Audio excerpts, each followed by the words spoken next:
There's only 5 types of people that I hire in any of my companies, any of my businesses, or even any of my sports teams.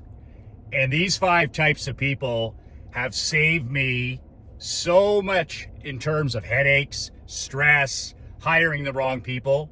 Admittedly, when I was a young amateur coach, hockey coach, minor professional hockey coach, and then small business owner and entrepreneur, hiring high quality, outstanding people was the most expensive and the most stressful thing I ever did. Whether it was recruiting hockey players, drafting hockey players, hiring receptionists, service people, salespeople, the most expensive headache I had was attracting the right people.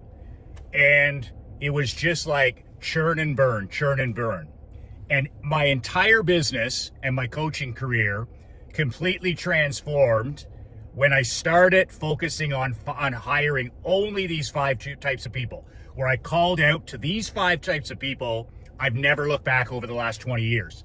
Sure, you're going to make the odd rare mistake, but literally you can bat 95% instead of 5% if you focus on these 5 types of people, regardless of what type of business you're operating. I've had $1 million payrolls. I've had as many as 26 people working for me when they all showed up. I've had recruited sports teams, barber shop, insurance companies, window washing companies, restaurant, you just name it, coaching, consulting. But these are the 5 types of people that I only consider interviewing and hiring now. Number 1, and I've had success, home run success with all 5 of these groups of people. So the number 1 type is anybody with a farming background. We live in a rural area here with large dairy farms, large beef farms.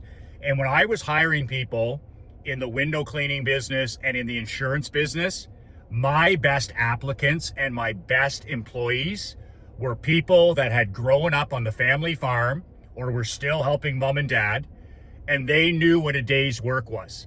Like when these people, it was night and day. When I interviewed somebody with an agricultural background, they grew up in a farm, they milked cows before breakfast, they did chores before school. They had an absolutely tremendous work ethic. Their attitude was just simply outstanding. And when I hired them for jobs that were like 40 hours a week, they looked at that like a piece of cake.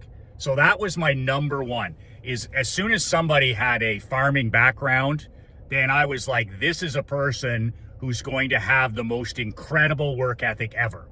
Second one that I kind of stumbled upon was when I was coaching hockey at all levels. I owned 2 of my teams, an amateur team and a professional team. And I noticed that a lot of high-level athletes make outstanding employees. And it makes sense, right? If you've been an athlete, especially at a high level for a long time, you are accustomed to being punctual, being disciplined. You understand that, there's winning and there's learning. You're physically fit. You're usually mentally tough. All the attributes that go into winning and being successful as an athlete, they transition amazingly well into business. And just like people with a farmer's background, it's just amazing that they come with a level of discipline and mental toughness that you can't find anywhere else. So my number 2 type of person is anybody with a background in high level athletics, whether they're a tennis player, a golfer, a football player, a baseball player, hockey player, makes no difference. Number 3, my favorite people on earth, of course, military. My last COO, Sandra Challenger, she ran my entire number 1 insurance agency in the nation. She had a military background. They called her the little general behind her back. She managed my $1 million plus payroll. The greatest manager of people I've ever seen in sport or business. But it all started with her military background. That discipline, that punctuality, that can-do attitude, just all of it that comes with it. I cannot say enough about hiring people with a military background. Number 4 is anybody in the hospitality business. I love people that were bartenders, waitresses, waiters. Those people know what it is to work hard. They know what it is to have thick skin. They know what it is to work lousy hours. They know what it is to work for tips and commission. If you don't do your job well, you get punished. If you do a good job, you get rewarded. They know what it is to work in the trenches. So anybody I've hired in any of my companies that had a background in the restaurant business, the delivery business, the bartending business, waitresses, just different level. And I've had a tremendous amount of success hiring people from the hospitality industry. And lastly, and this one here surprised me a little bit, but I should have known it myself growing up in a similar circumstance.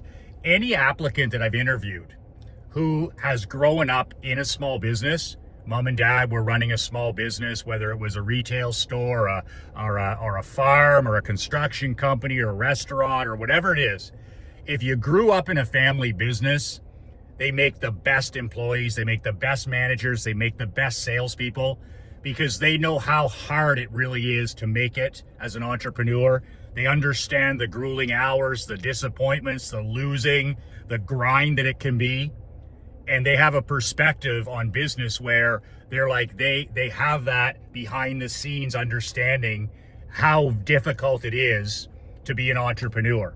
So those are the 5 types of people that I've had the most success hiring. I don't stray too far from that anymore. My business partner right now is one of my longtime top athletes. He was a captain of my championship junior hockey team.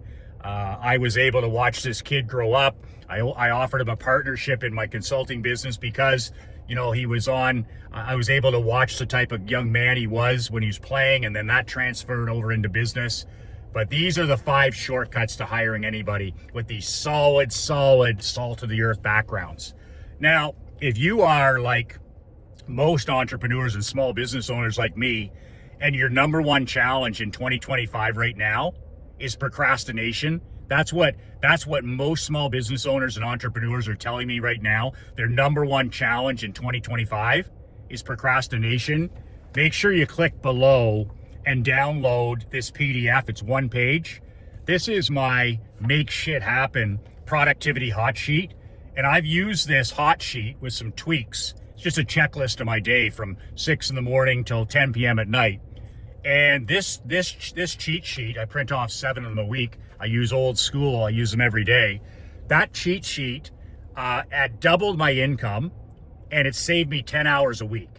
So at procrastination, focus, concentration, productivity, if any of those things are an issue in your world, download the PDF below. It's only $7. That's pocket change. It's like one of those ridiculous sugar coffees or sugar drinks.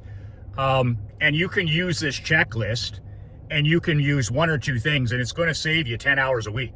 What the hell would you do with 10 hours more a week? That's 40 hours a month. To go to the gym, to walk, to rest, to date your wife, to spend more time with your kids, your grandkids, to whatever it is the hell you want to do. 10 hours more a week. And that's what that Make Shit Happen checklist has been able to do for me. The link is below if that interests you. 2 words that changed my life, 2 words that'll change yours. Be relentless.